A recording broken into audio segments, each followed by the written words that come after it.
যেখানে মানুষের অবহেলা মাটিতে লুটায়, প্রকৃতি ঠিক সেখান থেকেই নতুন ইতিহাস গড়ে। পাথরের বুক চিরে জেগে ওঠা এই সবুজ শুধু চারা নয়, এ হলো প্রকৃতির এক অদম্য স্পর্ধা। আর সেই স্পর্ধাকে স্যালুট জানাতেই যেন আকাশ থেকে নেমে এলো সে। এক ফোঁটা জলের খোঁজে মাইলের পর মাইল ক্লান্তিহীন পারি, ঠোঁটে ধরা এক চিলতে ভাঙা মালা। কারণ সে জানে, বুকে পাহাড় টলানো জেদ থাকলে ওই এক ফোঁটা জলেও সাগর গড়া যায়। নিচক ভালোবাসার জোরে রুক্ষ বুকেও ফলল অমূল্য রত্ন। কিন্তু সাফল্যের ঘ্রাণে সুবিধাবাদীরা আসবেই। নিমিষেই তারা ধূলিসাৎ করে দিল ঘামে বোনা আস্ত একটা স্বপ্ন। মাটিতে লুটানো স্বপ্ন দেখে তার চোখে নির্বাক অশ্রু। যে কাঁদে সে সাধারণ, আর যে ভাঙা টুকরো দিয়ে সাম্রাজ্য গড়ে সেই আসল রাজা। অশ্রু মুছে শুরু হলো একার এক অবিরাম সংগ্রাম।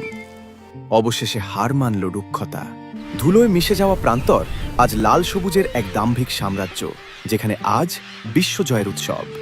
মুকুট তাকেই মানায় যে শূন্য হাতে দাঁড়িয়েও নতুন সাম্রাজ্য গড়ার স্পর্ধা রাখে, নিঃস্ব হয়েও যে ঘুরে দাঁড়াতে জানে। গোটা পৃথিবী একদিন তার কাছেই মাথা নত করে। এই অদম্য জেদ যদি আপনার ভেতরের ঘুমন্ত বিবেককে একটুও নাড়া দিয়ে থাকে, তবে ভালোবেসে একটি লাইক, ফলো করে পাশে থাকতে পারেন।